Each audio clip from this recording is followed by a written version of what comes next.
Watch right now on the Front News Project. The elimination of Russian missile operators who launch rockets at Kyiv, exclusive details. Putin is preparing a new offensive on Odessa. The Ukrainian armed forces are ready to meet uninvited guests. Russian army exercises in Belarus. Is this really preparation for a new assault on Kyiv? Fiery, intense, and blazing footage from the front lines. Watch right now.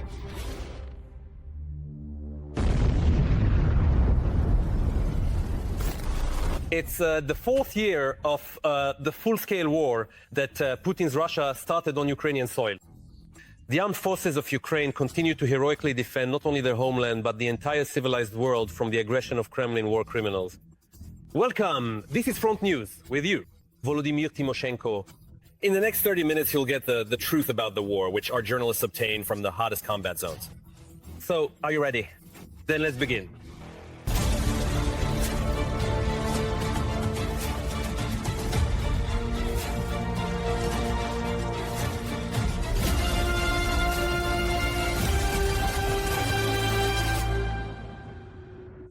And we'll start right away with exclusive material. The front line. The Russians continue to try to advance their meter by meter, sending thousands of their expendable soldiers to their death. But here's the problem. Russian war correspondents are already shouting that Ukrainian defenders have surrounded several Russian units at once in the Kursk region. And President Zelensky announced that in Russia's Bryansk region, the Ukrainian armed forces struck 3 Iskander-M complexes, which had been shelling, among other places, Kyiv. And most importantly, the names of 14 Russian missile operators who were eliminated by Ukrainian defense forces have become known. Among them are high-ranking officers. All the details are in the exclusive report by TSN Week's military correspondent Andriy Tsaplenko.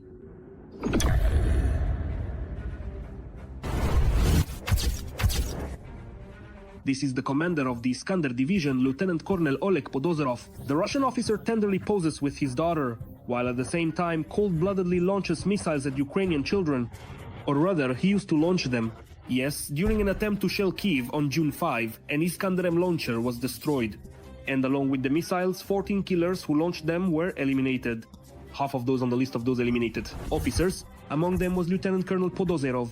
The launcher that was destroyed by HIMARS had been deployed 40 kilometers from the border in the Bryansk region. The missile operators surely thought they were out of reach, but the impunity of war criminals has come to an end. And to wage war coffin. I believe the war needs to be brought onto their territory. After all, they keep pushing forward. We need to go in there and break up their groups.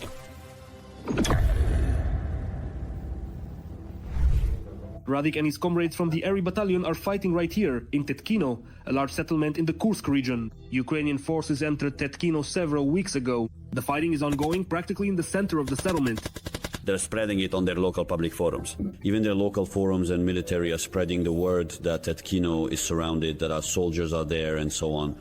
This, along with all the other events happening now on the other side of the border, is having quite a positive effect on the overall situation. Among other things, they have to pull in units here that weren't stationed in this area and that could have been sent to other directions to support offensive operations, but instead they are forced to bring them here. The Russians are clinging to the industrial zone of Tetkino. Infantrymen are attacking the enemy, engaging the Russians in close quarters combat. Ukrainian aviation is destroying enemy drone control points with precision-guided bombs. Our forces have secured positions in Tetkino, including part of the Ukrainian Volunteer Army's Ray Battalion. This is a strategically important site. Before we entered this village, they used 209 KABs against us over 4 days and still couldn't drive us out. They started deploying the Skov special forces against us. Ray's assault troops broke through to the railway bridge, and in another area, several brave Ukrainians captured a large group of Russians. There were 9 prisoners in total, not 11 as reported, and 2 of them were not brought out. Because when we were already escorting the prisoners out, they noticed that we were carrying them out in our arms, since their hands were tied. And then in Piva, they started finishing them off too, didn't survive because they were killed. Among them was 1 officer, and there were also members of the special forces. The task was to eliminate them before they could pass on any information. When the Ukrainian servicemen were escorting us out, to their own territory of course, Panama was working actively, our own artillery too. They were covering us with drones. I don't know whether it was German drones or not, but it was something serious. a heavy explosion. But they did manage to get the officer out without a scratch. Here he is, together with his subordinates, fattening up on Ukrainian salo. It's tasty. You know, when it's fried well, I wrote about that. The Russian officer is still surprised by the ingenuity of the Ukrainians who, pretending to be Russians, captured the special forces soldiers. The group approached us. There were 5 people. What misled us was that we thought they were wrong. That's it. And that's how we ended up being taken prisoner. Intelligence seems to be the only resource Ukrainians have in abundance. Where our soldiers act more cleverly than the enemy, the situation remains under control. A separate battalion of unmanned systems was recently established in the 10th Mountain Assault Brigade Edelweiss. Given the new conditions that have developed on this section of the front, this is simply a necessity. Direct firefights are very valuable. These are not direct firefights, which, well, probably haven't happened for more than a year and a half now. Now, out of every 10 Russians killed, 9 are killed precisely by unmanned systems.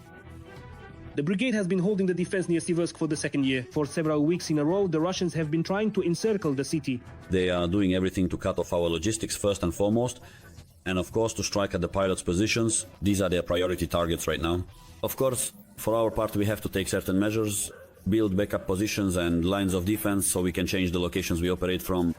This is one of those positions. The occupiers wouldn't hesitate to use even Iskanders on it if they find it. And here they fend off drones with a shotgun. Enemy FPV kamikaze drones reach here. We don't trust electronic warfare, we only trust the shotgun. From here we also use FPV drones against the enemy, but special ones. A simple solution for folding tasks. A simple solution for complex tasks. Darts is a kind of FPV only with wings. It is used in particular to destroy enemy guns, in other words, for so-called counter-battery warfare. It serves as a replacement for Ukrainian long-range artillery guns. But just imagine, this entire bird costs 5 times less than a single artillery shell. Despite its primitive appearance, serious engineers worked on this drone. They created a cheap but effective weapon. The wings are made of foam, the body itself is made of plywood. They use a tandem charge against enemy equipment. The shaped charge jet can penetrate any target up to about 10 meters. A few warn words for the enemy are written on the wings and the dart takes to the sky.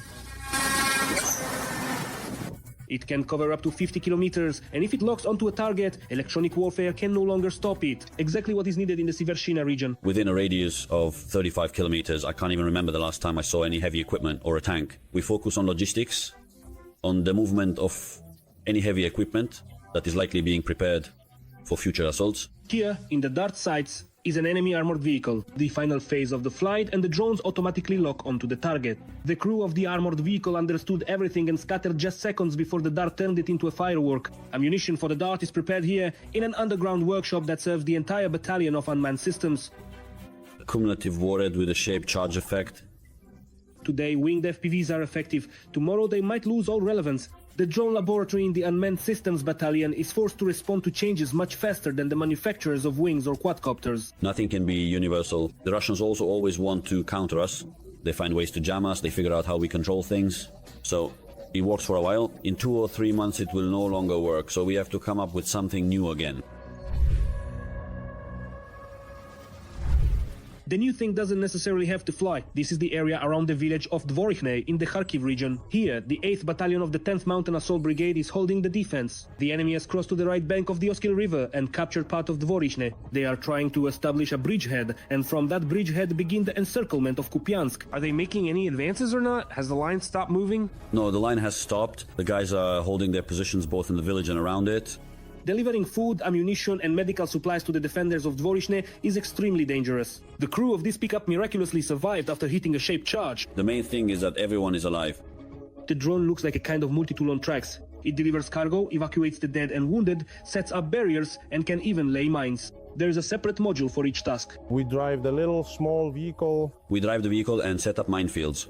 So neither sappers nor engineers have to go out to the front line. Here we handle logistics, heavy netting, water, provisions. They're unloading now. How far can you actually travel right now, at this moment? There and back 10 kilometers. It's practically a drone war now, both aerial and ground drones. First and foremost, it's about saving lives. A robot saves the life of an infantryman, but it can't replace him. Wars are won by people. Ukraine holds its ground where the infantry stands. Now let's move to the Liman and Kupansk directions of the front. The Russian world continues to destroy, kill, and maim here as well. In the Kupansk direction, since the beginning of the day, the enemy has advanced 6 times towards the positions of our defenders near the settlement of Stepnaya Novoselka and in the direction of Peshanoi. In the Liman direction, there have been 11 clashes today, 3 of which are still ongoing. The enemy attacked in the areas of the settlements of Nadia, Karpovka, Belogorovka, and towards the settlements of Olgovka, Stepnoye, Grekovka, Andreevka, Zelenaya Dolina, and Torsko. Meanwhile, the Ukrainian city of Kharkiv has endured yet another hellish week. Most recently, 11 people remain in Kharkiv hospitals after the overnight shelling. Russia attacked the city with 17 Shahed drones. 3 people were killed, dozens were injured, including children. Apartment buildings, a trolleybus depot, and businesses were all hit. TSN correspondent Yulia Boyko will tell and show how the city survived that hellish night. This is the Slobitsky district of the city. It was here that a Russian Geron drone triggered a massive fire. The flames instantly engulfed the apartment building. Several floors were burning at once, from the 3rd to the 5th. People ran out of their apartments in whatever they were sleeping in. Several apartments in this building are completely destroyed. The neighboring apartment buildings were also hit by the blast wave. Windows were blown out there, facades were scarred, and balconies were destroyed. At first, I was in my room, I heard the sound of a Shahed drone, immediately grabbed my child and we went into the hallway. We were very scared because there were so many of them. As soon as it hit, panic broke out. We didn't know what to do, where to run, because there was still more flying overhead. Everything went flying. All the furniture, windows, everything was blown away. My mother was in the hallway and my disabled father was lying down. Everyone is alive. At first, 1, 2, 3, 4, and the 5th one hit us. That night, at least 60 people were injured, including 3 children. 2 of them, aged 13 and 15, are in the hospital in moderate condition. 7 people were admitted to our hospital's department. These are shrapnel wounds of varying depth and severity. Mostly, as far as I understand, the injuries were caused by glass. At the moment, the condition of all patients is relatively satisfactory. Debris and traces of strikes were found at 9 locations in the city. 3 apartment buildings, private houses, playgrounds and businesses were hit. There are no windows. There are no windows anywhere, not in the kitchen, not in the rooms. There is nothing left. All the doors are open. The table, the refrigerator, only the floor remains. All of this was torn out. My apartment in Izium was blown away. Now I was renting an apartment here, and it's destroyed too. For the second time in half a month, the occupiers struck the trolleybus depot. Vehicles that were being repaired were damaged, industrial buildings and service stations caught fire. A hair salon was also affected, but people still came to work. Everything was shattered. Doors, windows, all of ours were twisted. We cleaned everything up, people are coming, we're waiting. So we're accepting clients and continuing to work as usual. At night, it wasn't just people who needed help. In the courtyard of an apartment building, a dog was injured. The explosion damaged its eye. The frightened dog still allowed rescuers to approach. Little Lozi. It is already known, at night, Russia launched 17 Geran to attack drones at Kharkiv in less than 10 minutes. Work to eliminate the consequences is still ongoing at the site. There may be people under this rubble.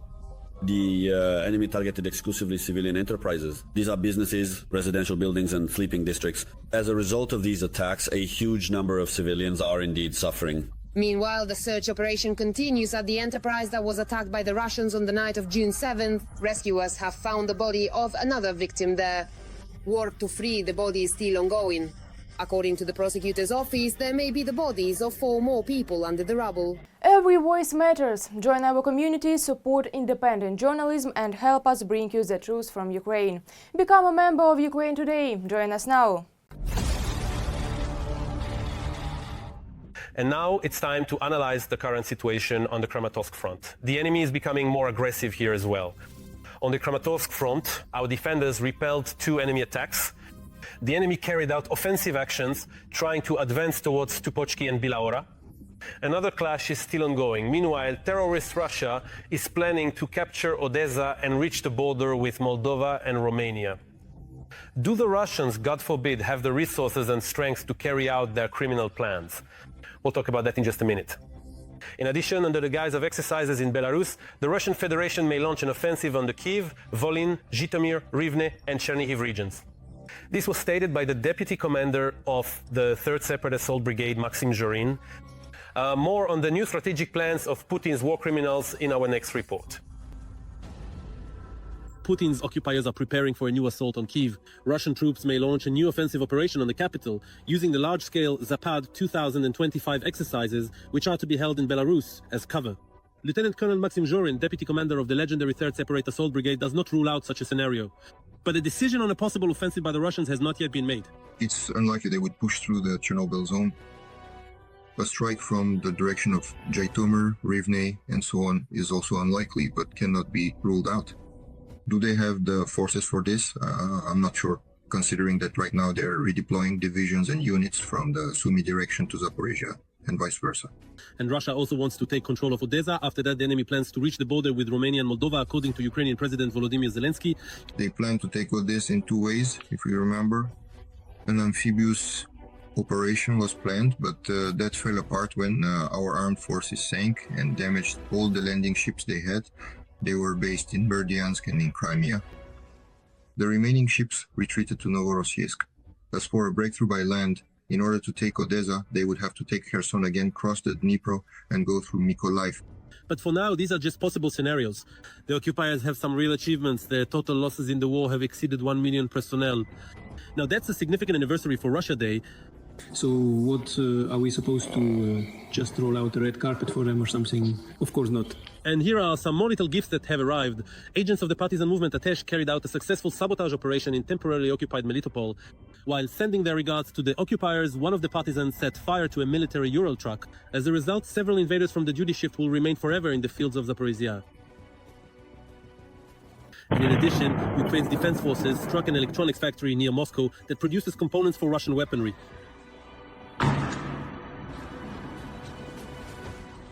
And while things are burning near Moscow, the Kremlin's master, Putin, has ordered his military command to multiply the combat capabilities of Russia's ground forces several times over and to coordinate the work of the military-industrial complex with the economy's mobilization plans.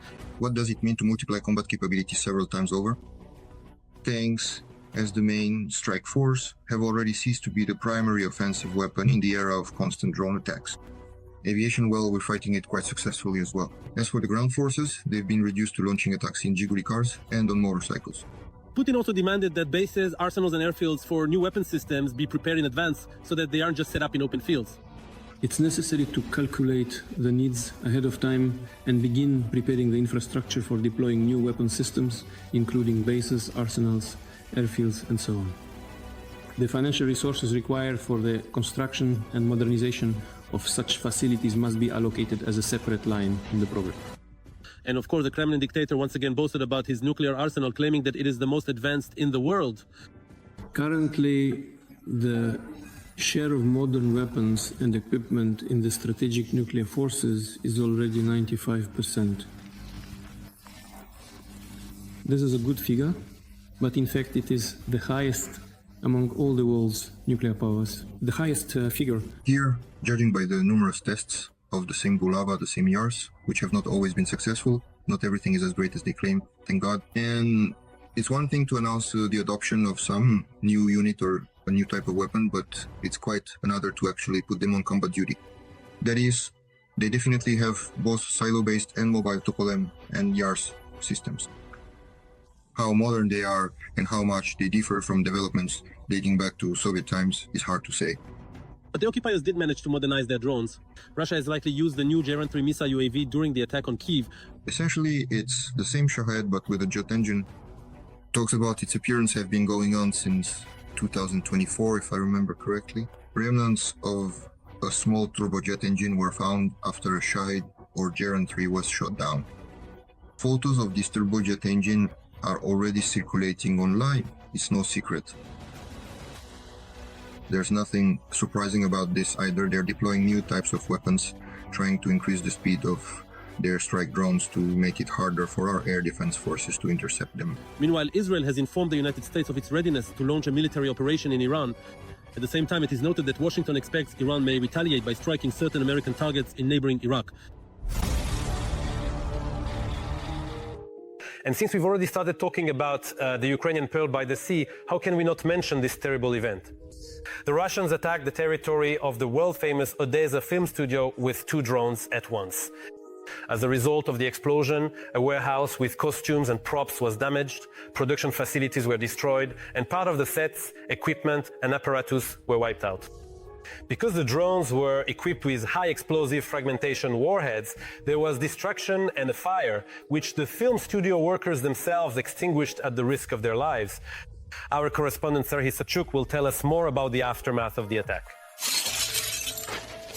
They are recovering from the strikes, trying to restore order in the affected areas and calculating the damage. The film studio workers are showing how much damage the Russian drones have caused. The filming set is covered in soot, and nearby stands a destroyed summer house, a prop from a Dovzhenko film. Just a few days ago it looked like this. The set was bustling with activity, but at night, because of the strikes, a fire broke out here.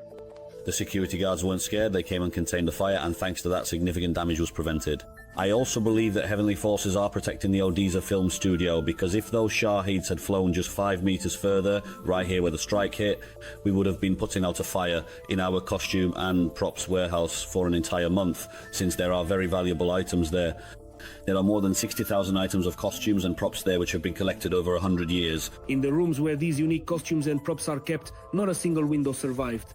Shrapnel from the warhead damaged the filming equipment and vehicles. This vintage Rolls-Royce was just recently restored. Now it stands without glass. The Odessa film studio has been attacked, but it is still alive, say its employees, both current and former, who come to help. The studio is being supported from abroad with promises of financial assistance for restoration. For me, for us. For me, for us, for my entire team, the destruction at the film studio is terrible because we are just now shooting a short film called Distant Consequences. Right now we've moved on to editing, to the color grading stage, and there's still equipment at the film studio. Both of these things, of course, made me rush over in the morning to see what had happened. We are very worried. The Russians, who used to shoot films and TV series here before 2014, are now being called barbarians. You know what it's like? It's like, if I can't have you, no one can. That's exactly what's happening here. We'll leave our mark, and we'll take this from you as well. How many film studios do we even have left? The Yalta studio is already gone. Now we only have Odessa and Kyiv, and they want to take those too. What can you expect from the Russians? It's a culture hostile to us, a hostile state, and that's how it will always be. They have neither culture, nor conscience, nor military honor. To strike a civilian target, barbarians, in a word. The fact that so many people responded to the misfortune of the film studio, says the head of the state film agency, is inspiring not only to restore it, but to make it even better. That's why the studio has already started calculating the losses and saving what survived.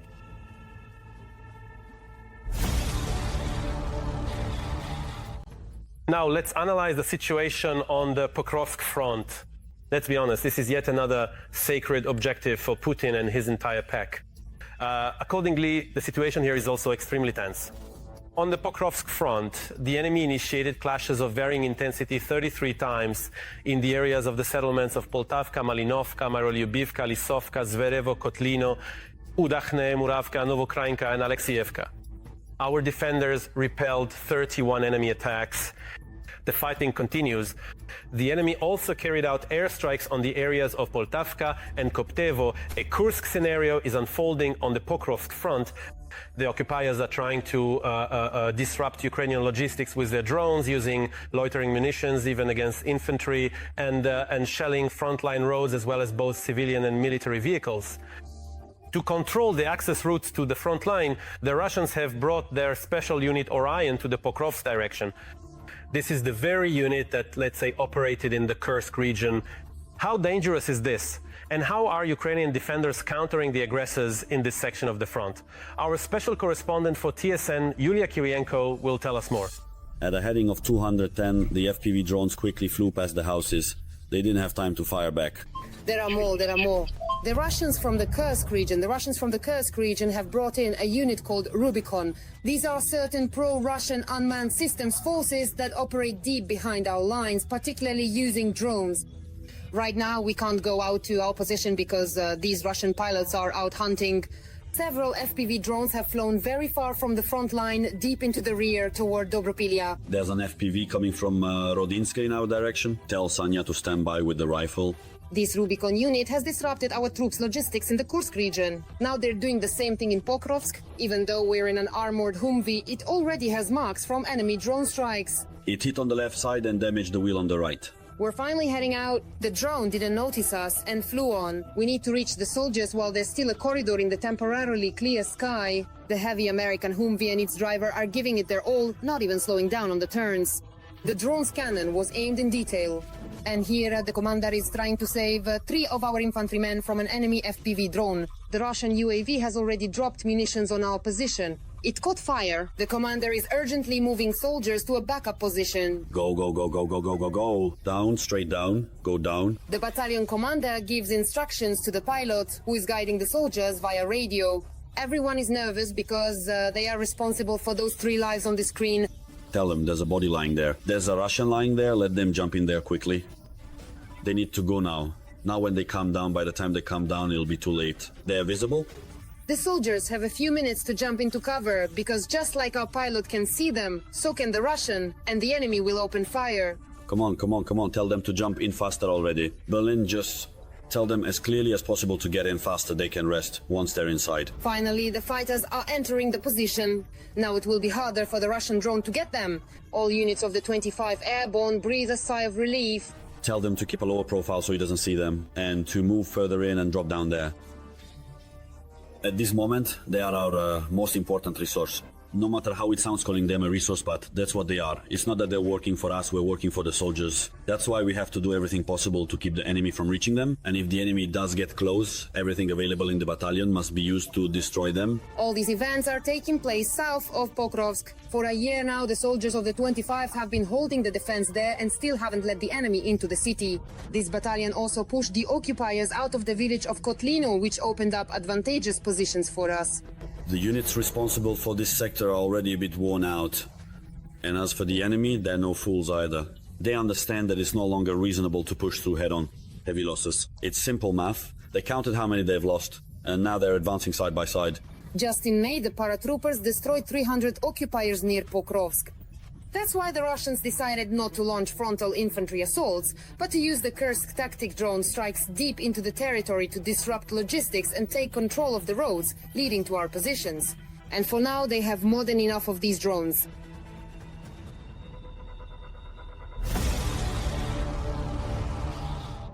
Now, let's analyze the situation on the Huliaipol and Orikhiv fronts. The enemy army's bloody rampage continues here as well. On the Huliaipol front, there are 4 clashes taking place near Malinivka. One attack by the invaders has already been repelled. On the Orikhiv front today, the enemy tried to advance toward Pavlivka but was stopped by our defenders. Meanwhile, Kyiv is recovering from yet another missile and drone strike. The enemy attacked the capital on the night of Tuesday, June 10th. A woman was killed. She lived in a high-rise building in the Obolon district, which suffered the most destruction. 2 of the injured are still in the hospital, while 4 others received outpatient care. TSN journalist Alina Lisova will tell and show how the consequences of the enemy strikes are being dealt with in the capital. The facade is shattered, windows are blown out, and balconies have been destroyed. For the second day in a row, efforts are underway in Kyiv's Obolon district to eliminate the aftermath of the enemy attack. At the moment, utility workers are on site. They are trying to sweep up all the construction debris and shards of glass that are still lying in the building's courtyard. Allah is a resident of the damaged high-rise. Her apartment on the 2nd floor was in the impact zone of the enemy drone.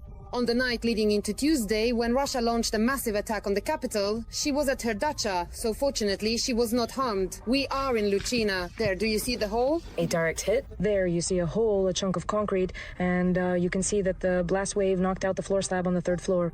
All of that started to fall and burn. Basically, the fire was extinguished. Of course, they had to clear it out. You can imagine it was almost up to the height of a person. And thanks to the fact that there was no fire, the apartment for the most part survived. The volunteers did their job, there was help with food, water, and they even provided plastic sheeting. There are still wrecked cars in the courtyard of the residential complex.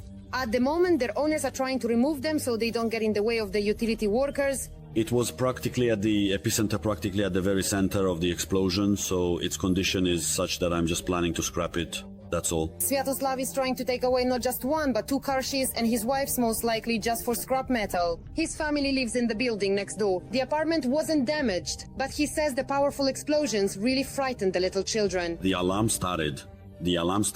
As always, we moved the kids to the middle room, the one without windows. There was 1 explosion, then a second, then a third. In total, 18 apartments in the high-rise building were damaged. The pharmacy on the 1st floor was also completely destroyed. At the moment, residents have covered the partially damaged apartments with plastic sheeting and are also trying to recover, since for the most part they got away with just a fright. Fortunately, there were no fatalities in this building.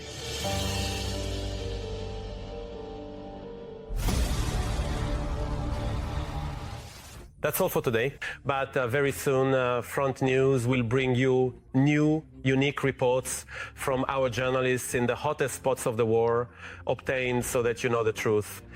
This was Vladimir Timoshenko with you. Take care of yourselves and your loved ones.